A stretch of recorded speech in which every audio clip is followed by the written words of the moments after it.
Barbara Scott. All right, then looks like that concludes. No, I'm here. It's just us here, though, so you got to give us a little bit. Go ahead. Oh, my 5 minutes starts. Okay, hi, y'all. God bless Josh, because I don't have to say any of that, and he's absolutely right. Everything he said, backtrack true. God bless Gail. Oh, my God, bless her heart. That's our next battle, so don't worry. I spoke last week, but again, I'm Barbie. I'm Muskogee County's reps for Moms Against the Mandatory Masking of Our Children. I'm going to read also this time because I screwed up our website last time. It's www.momsagainstmandatorymasking.com. We're not against optional masking. That's actually what we're fighting for. So if people want to wear a mask, they can, and we think they should. However, with vaccines being so great and abundant and readily available, I hope those who want to and need to get a vaccine, and we can all be maskless, most specifically our children, though. So for those that would like to link up with us, this year, this was all pushed on us and there was nothing we could do about it because it was so unknown. Next year, if Mr. Lewis chooses to make the same decisions and keep masks mandatory, then we need to be ready to push back on that. We weren't allowed to push back. I pushed back a lot this year and I thought I was all by myself.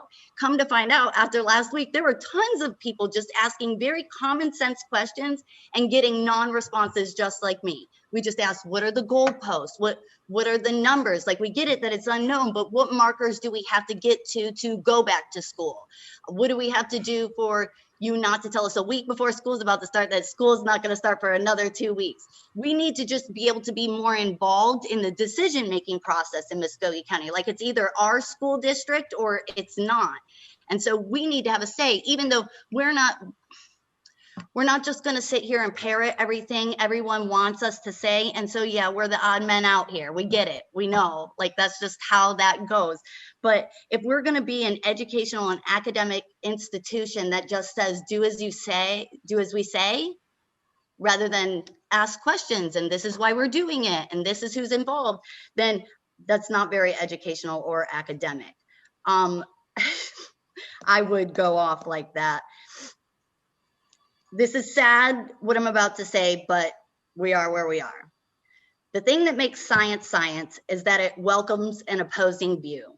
It allows for scrutiny of data. It allows for assumptions to be questioned. It allows for you to disprove what has been proven already. That's what science is. And so when you have the issue of COVID, and you have people being attacked or silenced because they're not repeating like parrots what other people are saying, now you know it's not about science. Now you know it's become something else, and that makes me question it even more. And so here we are. And so since our questions are never answered with anything other than, I share that desire and I defer to my medical panel, I emailed everyone on the medical panel. I got one response out of 19 people. Okay, well, Dr. Lewis said he's not an MD, so he defers to the medical panel. He just gave us the names a week ago of who was on the medical panel that he deferred to at the beginning of the year and all year long. We finally got the names 11 days before the end of school, so thank you. At least we have them for next year. However, when I got the one email back, they responded for 4 doctors. I simply got an outdated CDC PDF. They said, we defer to the CDC. And I said, great. So now that the CDC has changed their guidance, will you?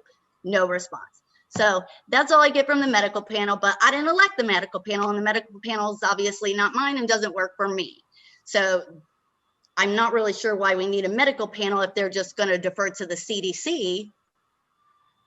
But are we going to follow CDC guidance, or are we just going to do whatever Dr. Lewis says, or are we going to do what the medical panel says, or are you going to let us in on this conversation next year? Because that's really all we want.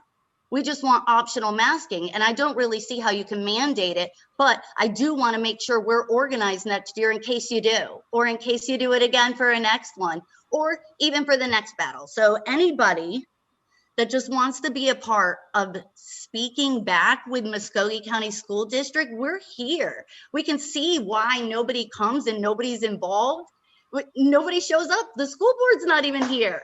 Nobody's here. I mean, I'm assuming the superintendent's here, maybe up in his office. So you're in the building, I am maybe? not. No, so everybody's in their comfy home, but we're here waiting all this time to speak. I mean, poor Gail is like, I just want to talk about something that's going to affect us in the future. And she's talked back to like, she's not making any sense. So, okay, yes, I'm done. www.momsagainstmandatorymasking.com. Thank you. Sorry, Miss Green. Thank you. Have a good evening. All right, Miss Board members, we are moving on to our action agenda. Ms. Green, Yes, ma'am. I was just wondering, in light of all the comments, I think Dr. Lewis, you're going to continue to meet with that panel and bring back recommendations for us to vote on regarding the latest available information that you have. Is that how we're doing that? Or if not for us to vote on, as the educational leader, he will give guidance. I'll make, yes. That's correct. I'm sorry. You're going to make that decision. Right. Because I was wondering as the speakers were speaking, just as those are parents who want optional masking, there are parents who want mandatory masking. And so I know that there's a lot of considerations that we have. I also noticed that there was a comment that it should be a parent's choice whether kids wear masks, but there are also other health conditions that I'm wondering if these parents think that maybe it's a parent's choice to send their children to school with fevers, because when kids come to school with fevers, they can that affects other children at the school, and that impacts the health of the other children at the school. So I'm just wondering how we were going to do all of this. And I know you're going to be listening to all of the health panel, all those people that are on the panel. They may not be doctors, but they're on the panel, and bring us the best decision based on the information available. Ms. Buck, I've been very consistent since we implemented the medical panel last spring. I'm very pleased with where we've responded as a district. And I appreciate very much the time given to our panel by the experts who are epidemiologists, pediatricians. They represent the CDC, the Department of Public Health. I'm very comfortable with who we are utilizing and the expertise they bring to the table. I will continue to listen to them as we make our decisions, and we have already made some adaptations. One of the incorrect statements this evening was the fact that we don't that we require masks outdoors. We have modified that in line with the CDC. We are not requiring masks outdoors. We will require masks for the remainder of this school year, and we'll make other future decisions, again, based on the guidance we receive from the professionals and the experts. Thank you. And also, is there a way so that one of the parents say that they don't know who's on the panel? Is there any way we can? It's on the website. Thank you. Put it on the website. Okay, so we want to make sure that everybody has access. Okay. Yes, ma'am. And we welcome people's thoughts and opinions, but again, we have to make decisions for 31,000 students, 5,000 employees, and all indirectly for all those that impact throughout our community. So it's not an easy decision ever to make it, and I fully realize people are passionate about their particular side, but we're going to defer to the experts in the field. Dr. Lewis, just a general question. How have we communicated to the parents in preparation for next year? Have we have not made that decision yet. Person or choice or?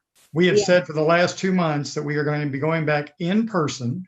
Right. And that we'll be using a very restricted virtual option for those medically fragile children or those who are medically fragile in their homes. They'll be able to apply for that restricted virtual environment based on their doctor's notification and documentation on balance with how the students have performed academically if they've been virtual to this point. So we'll be moving forward with that. We're finalizing that as well. And we'll have that information out for all of our parents consider, but by and large, we are expecting everybody to be back in person to start the fall at this point for the based on what we know at this time. Okay, sounds great. Yes, my pleasure. Thank you. Thank you. And also, just as a reminder, I think that the superintendent, the faculty and staff, the entire administration, all of our dedicated and committed employees who are inside of the school buildings did an excellent job. Missed something that we had no idea. None of us knew then, and guess what? We still don't know. And I think that everybody did a good job. And the best thing that we could have done was provided an opportunity for parents to have a choice. Absolutely. And we were able to